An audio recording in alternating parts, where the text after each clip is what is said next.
Bom, pessoal, continuando com o nosso desenvolvimento de termodinâmica, né? A gente viu na aula passada alguns sistemas simples termodinâmicos e agora a gente quer falar sobre algumas outras propriedades termodinâmicas, né? Que envolvem outras derivadas e que são propriedades físicas importantes.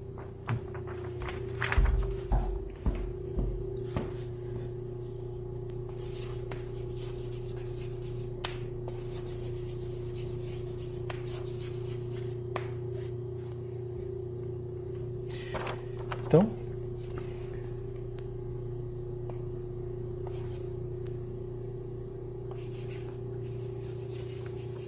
a gente vai ter, a partir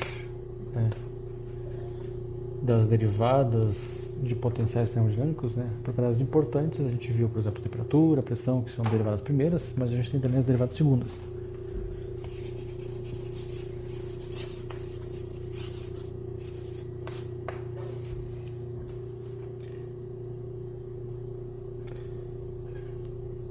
Então, as derivadas primeiras,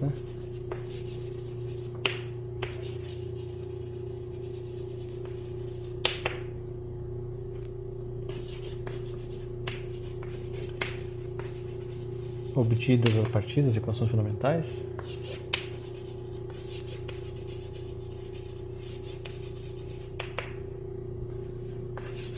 elas originam várias grandezas termodinâmicas importantes.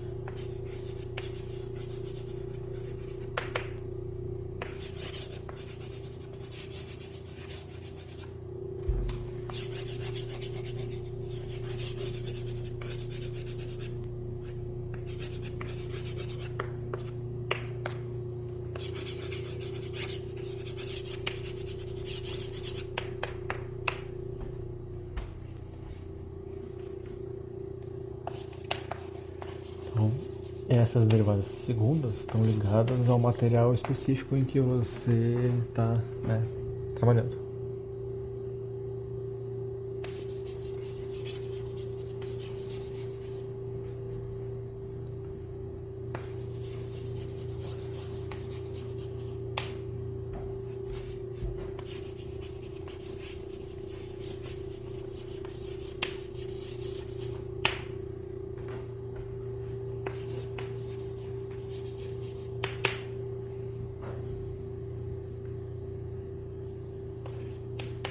E essas propriedades são diretamente mensuráveis.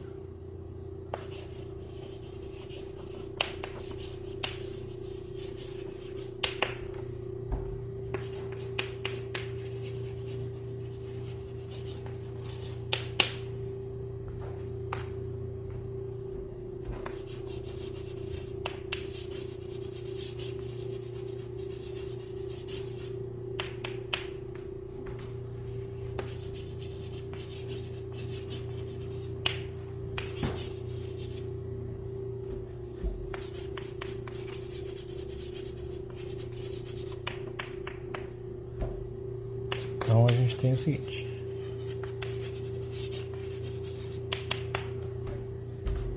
primeira propriedade física, coeficiente de expansão térmico.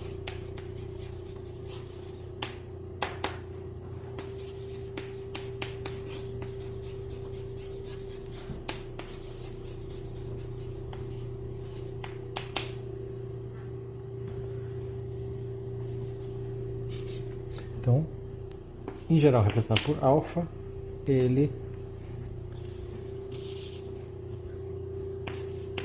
é uma comparação entre volume e temperatura, pensando em algo que é volumétrico, Então, 1 sobre V dV dt, que também pode ser expresso em termos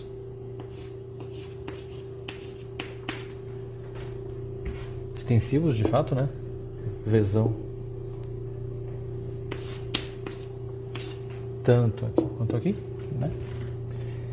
Então, ele é uma comparação entre o que você tem de variação de volume quando você produz uma variação de temperatura, desde que você tenha P constante, E aí ele também pode ser escrito de uma forma mais direta, ddt do ln de V. Basicamente, a elevador linha é U linha sobre U, então o sobre U é 1 sobre V, dV dt. Então, a gente tem aqui alfa, né, coeficiente de expansão térmico,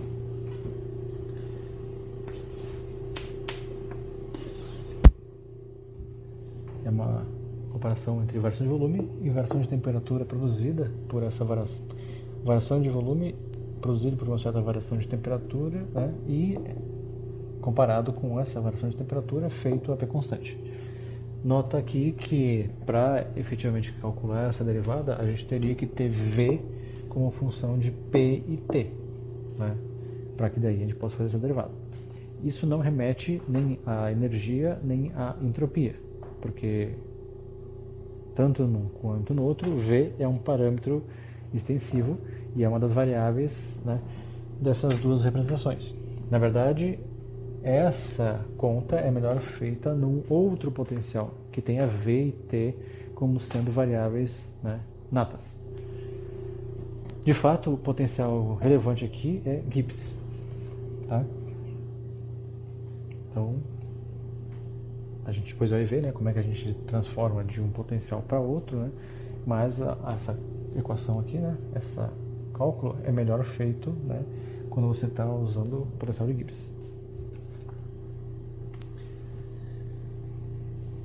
Outra propriedade é a compressibilidade, que aí pode ser adiabática ou isotérmica. Se for a isotérmica, então é a T constante. A compressibilidade isotérmica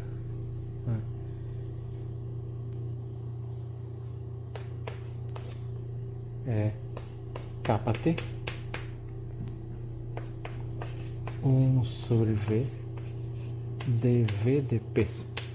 Se é isotérmica, é a T constante, que é também 1 sobre V dV dP, que também pode ser menos, né, ddP do Ln de V até constante. Então, basicamente, né, você aplica uma certa pressão, produz uma certa variação de volume e faz uma comparação entre essas duas coisas. Né? Isso é feito de forma isotérmica, T constante, né? E basicamente, se você aplica pressão, né, você vai ter uma diminuição de volume. Então, para que a gente tenha algo que é positivo, a gente tem um sinal de menos ali. Pode ser uma compressibilidade isotérmica, mas também pode ser uma compressibilidade adiabática. Então, ao invés de ser feito a temperatura constante, o processo, né, aplica pressão e vê a variação de volume, ao invés de ser a T constante, é a entropia constante.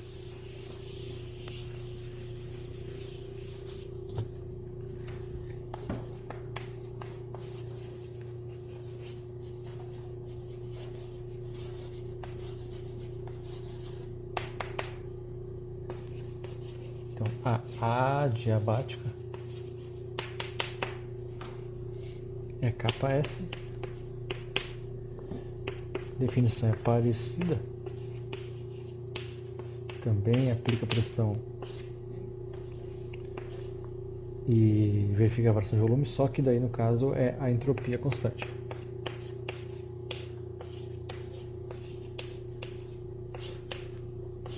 E aí isso resulta em valores diferentes. Também dá para escrever como sendo uma derivada do tipo logarítmica.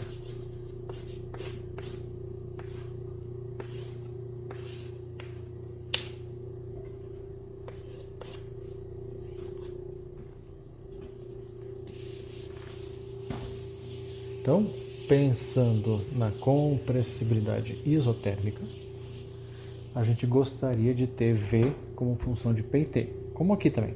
De modo que lá também o potencial interessante não é entropia nem energia, é Gibbs, que a gente vai ver depois. Aqui, nesse caso, da compressibilidade adiabática, a gente gostaria de ter V como função de P e S. Né? Então a gente gostaria de algum potencial que tivesse sido escrito em termos de S e P. Isso nos remete então à entalpia, ou outro potencial. Daí, próximas grandezas importantes, né, são os calores específicos. E aí a gente tem dois calores específicos também.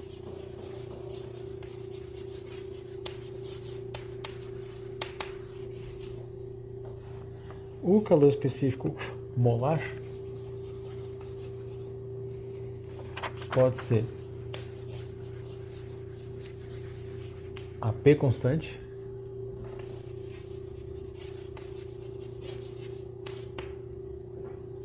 que no caso é Cp, que é definida como T ds dt, a P constante, que pode ser também T sobre N ds dt, a P constante, que também pode ser escrito, já que TDS dq, 1 sobre N dq dt, a P constante.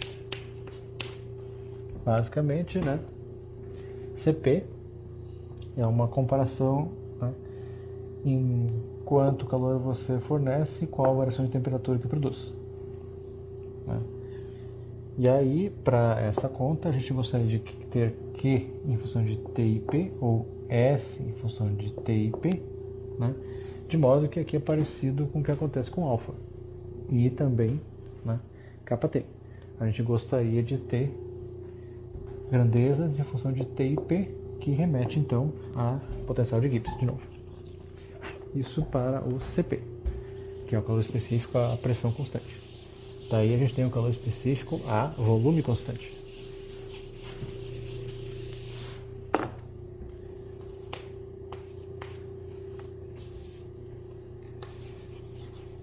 Calor específico molar volume constante. Nesse caso a gente tem CV e a derivada é a V constante. Então CV, que é T ds dt V, que é T sobre N ds dt V,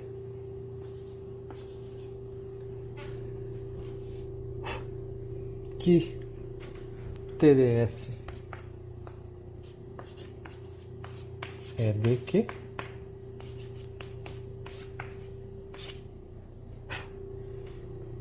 e aí a gente tem dq dt a V constante. Tá?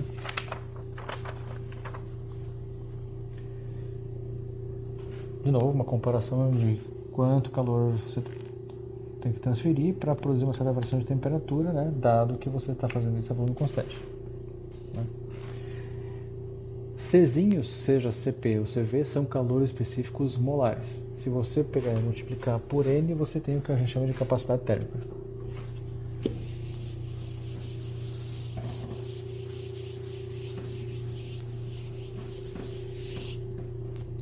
Então, só para reforçar isso, né? Capacidade térmica. Então, C, AX, né, é N, CX. Né? Então, para capacidades térmicas não tem o Nzinho nas derivadas.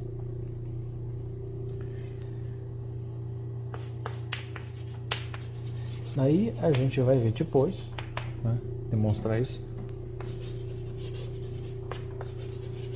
que há relações entre essas derivadas.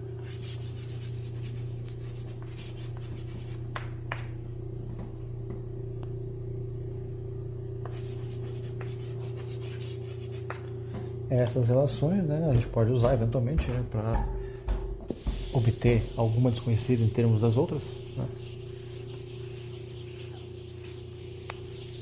Mas a gente tem o seguinte: CP, ele é CV mais TV alfa ao quadrado N kappa T. Isso significa que CP é sempre maior ou igual a CV, tá? Porque kappa T não pode ser negativo e alfa ao quadrado, ainda que alfa seja negativo, pode ser, né? Mas ao quadrado é positivo. Então essa é uma relação entre esses parâmetros, e aí kappa T é kappa S mais TV alfa ao quadrado NCP. Então a gente tem essas duas relações, depois a gente demonstra isso, né? Mas tem essas duas relações entre essas grandezas que a gente viu agora há pouco. E aí tem outras relações entre derivadas que são importantes de ter, que vão ser úteis depois, né, quando a gente começar a fazer redução de derivadas.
Então, para dar alguns exemplos dessas derivadas, né, que envolvem as derivadas segundas, a gente tem o seguinte. Então imagina essa derivada aqui, dt, dv, a s e eventualmente a n constante. Essa equação aqui, né, dt, dv, a s constante, ela é a mesma coisa que menos dp, ds, av e n constantes. Por quê?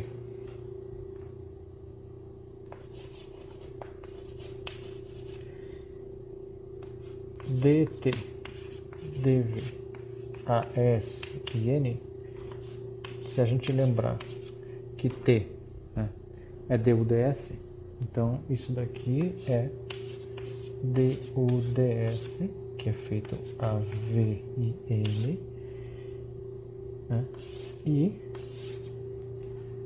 depois você faz um ddv a sn. Isso, por sua vez, né, já que a gente tem que a gente pode trocar a ordem com que as derivadas são feitas, isso é um dds de dudv, é feito a sn, e depois feito a v e n.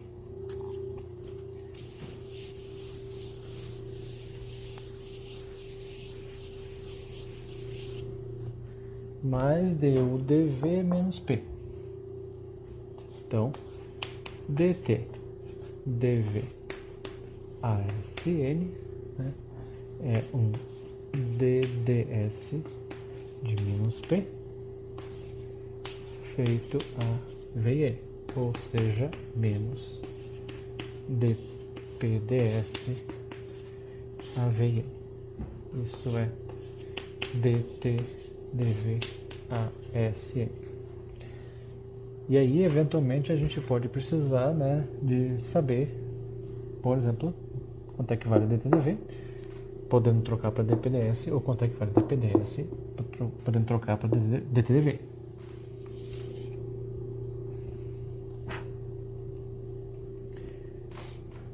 Então, esse é um exemplo.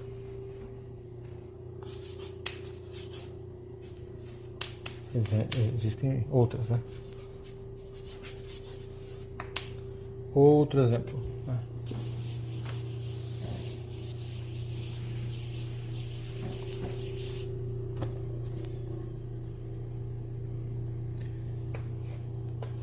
DDV de 1 sobre T a UN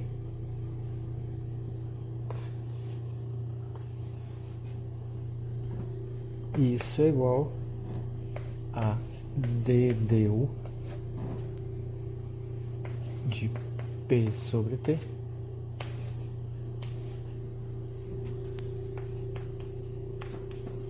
a VN. 1 sobre T é DSDU, então é DDV do DSDU, que a gente pode trocar a ordem. Então vai ficar DSDV e aqui DDU. Então DDU, DSDV e DSDV é P sobre T. Então a gente chega nessa daqui. Tá? Então a gente tem essas relações aí. Quando a gente fala de redução de derivadas, lá mais à frente vai ter outras relações importantes, né?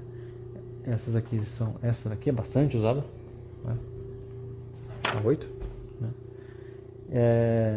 E a gente vai ver isso então depois, posteriormente, né? Basicamente envolve a questão de serem derivadas mistas, a gente pode trocar a ordem e aí, né, reescrever de um jeito que seja mais interessante, tá?